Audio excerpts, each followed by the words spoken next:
Hello, this is Diksha Namdev. Welcome to initiation classes.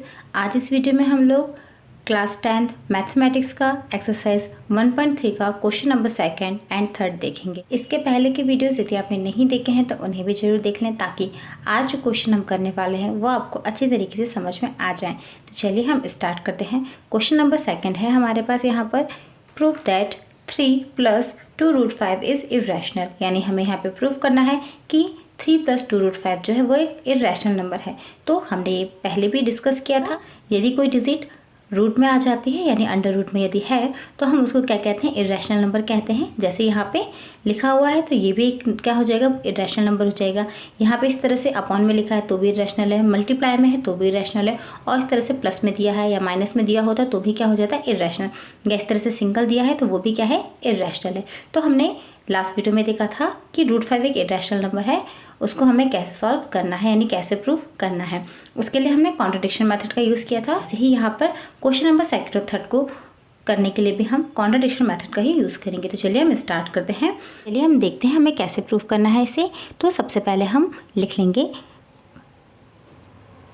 Let's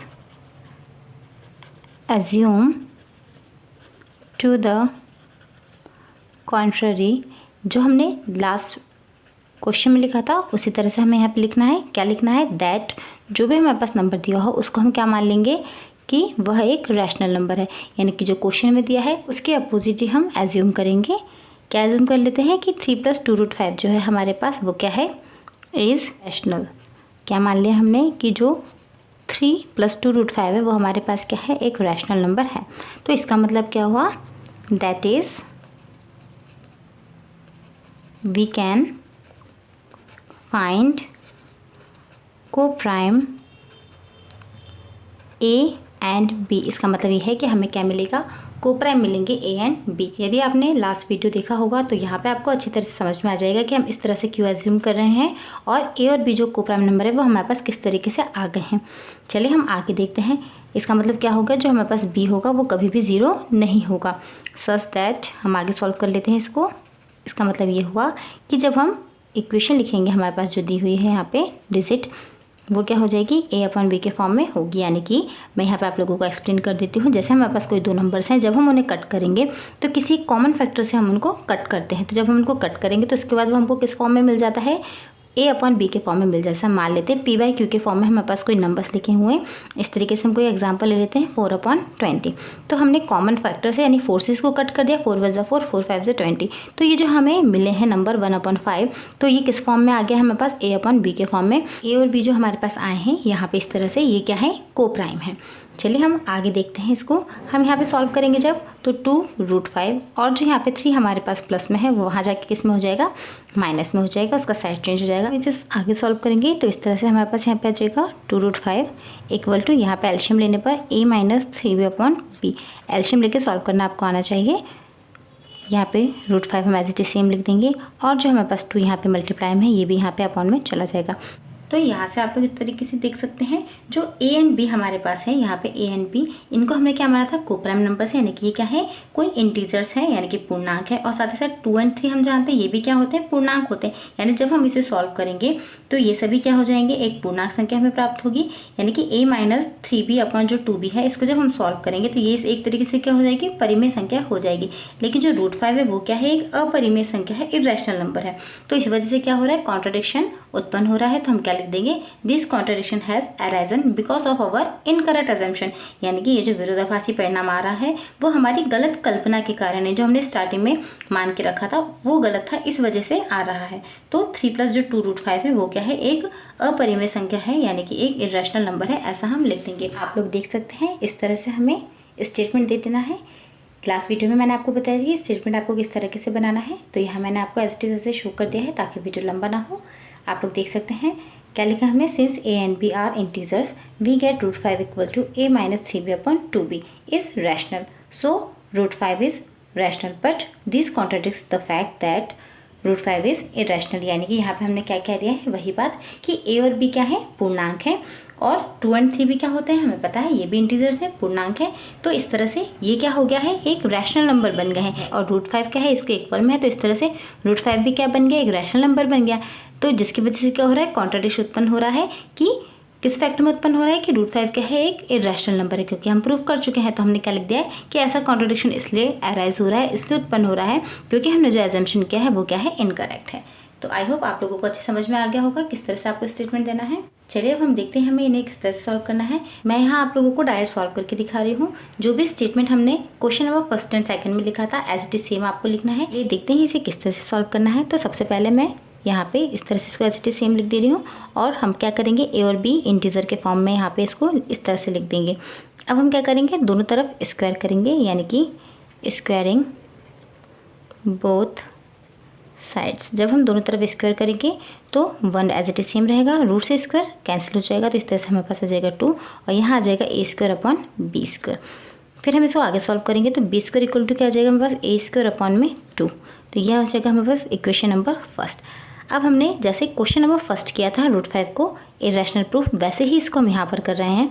हमने क्या किया है, एक बार a² ले आए हैं। अब इसी तरह से हम आगे सॉल्व करेंगे और एक बार b² ले आएंगे, ताकि हम ये कह सकें कि जो 2 है हमारे पास वो a और b दोनों का ही क्या है, एक कॉमन फैक्टर है। जबकि a और b क्या है, प्राइम नंबर, को प्राइम नंबर है, और को प्राइम नंबर के जो कॉमन फैक्टर होता है वो सिर्फ 1 ही होता है। तो इस तरह से कॉन्ट्रडिक्शन क्या हो जाएगा, अराइज हो जाएगा। आगे आप लोग देख सकते हैं इसको हमको किस तरह से सॉल्व करना है। अब आगे हम यहाँ जो a है, a की जगह पे वैल्यू रख लेंगे।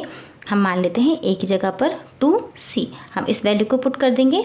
जब हम वैल्यू पुट करेंगे तो हमारे पास क्या हो जाएगा, b² इक्वल टू 2c का स्क्वायर यहाँ पे हो जाएगा, यानी होल स्क्वायर।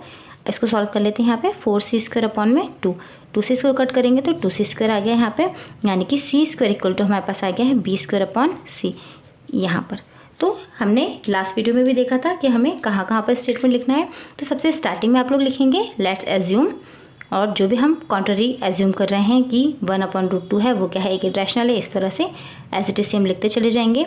और उसके बाद यहाँ पे इक्वेशन नंबर फर्स्ट के बाद लिखेंगे जो हमने क्वेश्चन नंबर फर्स्ट को सॉल्व करते समय लिखा था कि यहाँ पे कौन सी थ्योरम फॉलो हो रही है, थ्योरम 1.3। थ्योरम 1.3 क्या होती है उसको हमने बहुत अच्छी तरीके से समझा था। मैं आपको शॉर्ट में बता देती हूँ।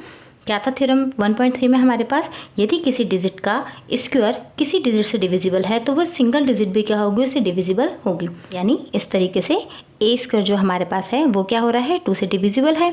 इसका मतलब ये हुआ जो सिंगल a है वो भी किससे डिविजिबल हो जाएगा, 2 से डिविजिबल होगा। तो इस तरह से यहाँ पर आपको लिखना होगा कि अकॉर्डिंग टू थ्योरम 1.3 क्या हो रहा है कि जो a है वो क्या है, 2 से डिविजिबल है। यानी कि हम इस तरह से लिख सकते हैं 2 डिवाइड्स a। अब ऐसे यहाँ पर देख सकते हैं आप लोग कि b² जो है वो किससे डिविजिबल है, हमारे पास यहाँ पे 2 है, यहाँ पे हमारे पास किससे, 2 से b² डिविजिबल है। तो इस तरह से b जो है वो भी क्या हो जाएगा, 2 से डिवाइड चला जाएगा। तो हम यहाँ पे क्या लिख देंगे कि a और b दोनों के ही कॉमन फैक्टर 1 से ज़्यादा आ रहे हैं। 2 भी हमें कॉमन फैक्टर के फॉर्म में मिल रहा है, जबकि ये दोनों को प्राइम नंबर है, इनमें से हमें फैक्टर 1 ही मिलना चाहिए था। तो हमने जो एजम किया है वो क्या है, बिल्कुल गलत है। जो 1/√2 है वो एक इरेशनल नंबर है। अब देख लेते हैं आगे 7√5 जो है, हमें इसको किस तरह सॉल्व करना है। तो यहाँ पर भी हम एज इट इज सेम ही करेंगे। जो हमारे पास इंटीजर्स हैं हम उनको मान लेंगे a/b में। अब हम इसको सॉल्व करते हैं। यहाँ पे ज़्यादा आपको मेहनत करने की ज़रूरत नहीं है, बस क्या लिख लेंगे √5, जो 7 है इसको यहाँ पे अपॉन में ले जाएंगे।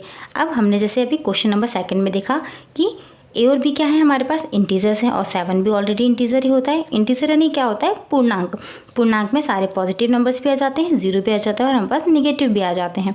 तो इस तरह से हम यहाँ पे क्या लिख देंगे कि a और b क्या है, हमारे पास इंटीजर हैं और 7 भी क्या होता है, एक इंटीजर होता है। तो इस तरह से जब हम इनको सॉल्व करेंगे तो हमको क्या मिल जाएगा, एक रैशनल नंबर मिल जाएगा। 5 जो है वो भी क्या हो जाएगा, इसके इक्वल में है, तो ये भी रैशनल हो जाएगा।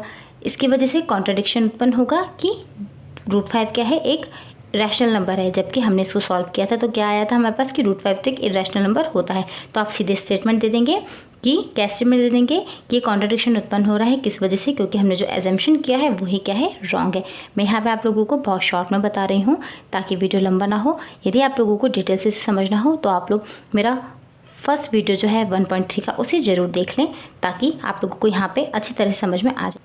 क्वेश्चन नंबर जो 3 हमारे पास as it is same question number 2 की तरह हमें इसे सॉल्व करना है। 6 + √2 जो है हमारे पास, इसके इक्वल में हम क्या मान लेंगे, a/b। जब हम इसको सॉल्व करेंगे तो यहाँ पे हमारे पास इस तरह से हो जाएगा √2 = a/b, और जो 6 प्लस में है वो जाके कहाँ हो जाएगा, माइनस में। जब हम इसको सॉल्व करेंगे तो क्या आ जाएगा हमारे पास, 6b अपॉन में क्या आ जाएगा यहाँ पे b। तरह से हमारे पास √2 के इक्वल में क्या आ गया है, a - 6b/b आ गया है। और √2 जो होता है वो क्या होता है, एक इरेशनल नंबर होता है, जैसे हमने यहाँ पे स्टार्टिंग में प्रूफ कर दिया था एक्सरसाइज के कि √5 क्या है, एक इरेशनल नंबर है। ऐसे ही √2, √3 इस तरह के जितने भी एग्जाम्पल होंगे जो कि रूट से बाहर नहीं आ पा रहे होंगे, उन सभी को हम क्या बोल देंगे, इरेशनल नंबर। जैसे यदि आपके पास 25 लिखा होगा तो ये तो सॉल्व हो जाएगा, 5 आ जाएगा, तो ये क्या हो गया, एक रैशनल नंबर हो गया। लेकिन ये √5 के फॉर्म में ही है, एज इट इज सेम आप लोग देख सकते हैं। यहाँ पे अंदर हमारे पास जो नंबर्स हैं वो रूट के बाहर नहीं आ पा रहे हैं, तो √2 भी क्या हो जाएगा, हमारे पास इरेशनल नंबर हो जाएगा। तो यहाँ पर हम सेम स्टेटमेंट दे देंगे जैसे हमने यहाँ पर दिया है कि कॉन्ट्रडिक्शन क्या हो रहा है, अराइज हो रहा है, किस वजह से, क्योंकि हमने जो एजम्पशन किया है वही क्या है, इनकरेक्ट है। आई होप आप लोगों को अच्छी तरह से समझ में आ गया होगा कि हमें किस तरह से नंबर्स को इरेशनल प्रूफ करना है। कॉन्ट्रडिक्शन जो मेथड है थोड़ा सा कॉम्प्लिकेटेड है, लेकिन यदि आप इसको 2 से 3 बार प्रैक्टिस करेंगे तो आपको अच्छी तरह से समझ में आ जाएगा। यदि कोई डाउट रहा हो तो प्लीज़ कमेंट करें, और साथ ही साथ यदि वीडियो अच्छा लगा हो तो लाइक करें, शेयर करें, और यदि आपने मेरे चैनल को अब तक सब्सक्राइब नहीं किया है तो प्लीज़ सब्सक्राइब भी करें। Thank you.